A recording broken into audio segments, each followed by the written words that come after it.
और हम यही देख रहे हैं आज समाचारों के अंदर भी कि संवेदनशीलता नहीं बची है पत्रकारों के अंदर भी। पिलानी में आज एआईडीवाईयू ने चंद्रशेखर आजाद का शहादत दिवस मनाया। कार्यक्रम पिलानी के मुख्य बाजार में आयोजित किया गया, जिसमें मुख्य अतिथि एआईडीवाईयू के महावीर शर्मा थे व कार्यक्रम का संचालन संदीप शर्मा ने किया। सर्वप्रथम चंद्रशेखर आजाद के चित्र पर पुष्प अर्पित किए गए। वहीं एसयूसीआई ने रूस द्वारा यूक्रेन पर किए जा रहे हमले के खिलाफ विरोध प्रदर्शन भी किया गया। यूक्रेन से भारत के छात्रों को वापस लाओ, वापस लाओ, वापस लाओ। रूसी साम्राज्यवाद मुर्दाबाद, मुर्दाबाद, मुर्दाबाद। वे कौन लोग हैं जो बम बनाते हैं, उनसे तो अच्छे कीड़े हैं जो रेशम बनाते हैं। ये लाइनें जिसने भी लिखी है वो खूब लिखी है, क्योंकि साम्राज्यवाद का नंगा चरित्र हम सब ने देखा है। लोकतंत्र की दुहाई देने वाले साम्राज्यवादी देश, उनका अब चरित्र का सबके सामने है। किस प्रकार से वो युद्ध पर ही, व्यापार पर ही उनकी निगाहें हैं और मानवता से उनका कोई लेना देना नहीं है। नमस्कार, द इंक न्यूज़ में आपका स्वागत है। मैं दीपक दहिया इस वक्त पिलानी में मौजूद हूँ। पिलानी बाज़ार में आज एसयूसीआई कम्युनिस्ट पार्टी की तरफ से रूस यूक्रेन के जो युद्ध चल रहा है उसके खिलाफ प्रदर्शन कर रहे हैं और हमारे साथ एसयूसीआई कम्युनिस्ट के पिलानी से शंकर दहिया हैं। आप जो आज प्रदर्शन कर रहे हैं इसके बारे में थोड़ा बताइए।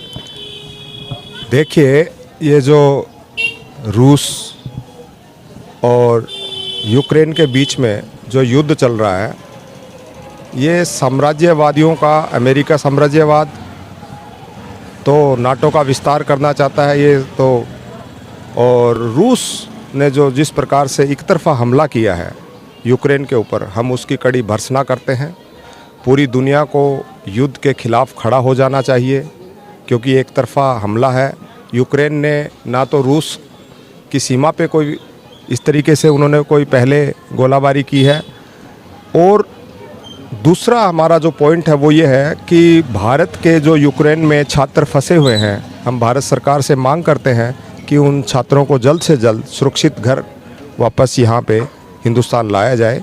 सवाल बार बार आ रहा है कि लोग इस तरीके के कमेंट कर रहे हैं, उनको क्या जवाब देना चाहेंगे कि जब ये छात्र वहाँ से आने की टिकट ही नहीं है तो वो फिर वहाँ पे गई क्यों? क्योंकि 2 गुना किराया वसूला गया, तो उस पर नेशनल, राष्ट्रीय लेवल पर भी और अंतर्राष्ट्रीय लेवल पर भी सरकार की किरकिरी हुई थी। फिर यहाँ पे जो सरकार के बचाव में लोगों ने तर्क गढ़ने शुरू कर दिए थे कि इनके पास जब किराया नहीं है तो वहाँ पर क्यों गए।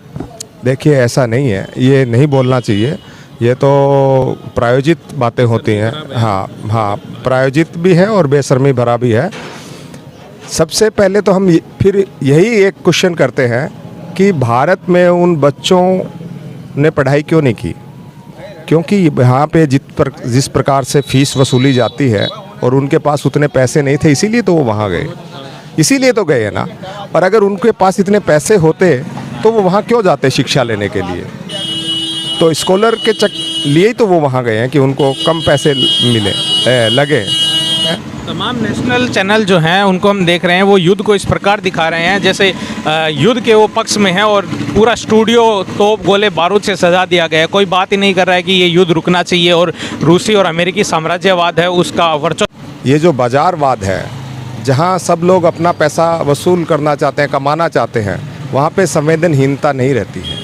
और हम यही देख रहे हैं आज समाचारों के अंदर भी कि संवेदनशीलता नहीं बची है पत्रकारों के अंदर भी। कितना संवेदनशील ये मामला है, युद्ध कितना भयावह होता है। वहाँ बच्चे चीख रहे हैं, उनकी पुकार, उनकी चित्कार, उसके बीच में अगर कोई इस तरीके से दिखा रहा है जैसे कुछ हुआ नहीं है, जैसे एक खेल चल रहा है, ये खेल नहीं है, ये दुर्भाग्यपूर्ण है। और सभी संवेदनशील इंसान को इस तरीके से नहीं सोचना चाहिए और भारत की मीडिया को भी इस पे ख्याल रखना चाहिए और इसको कंडेम करना चाहिए, इसका विरोध करना चाहिए युद्ध का। और जो एक तरफ़ा हमला हुआ रूस का भी विरोध करना चाहिए। अमेरिका जो खेल खेल रहा है उसका भी विरोध होना चाहिए। ये साम्राज्यवादियों का एक गठजोड़ है और इसके अलावा कुछ नहीं।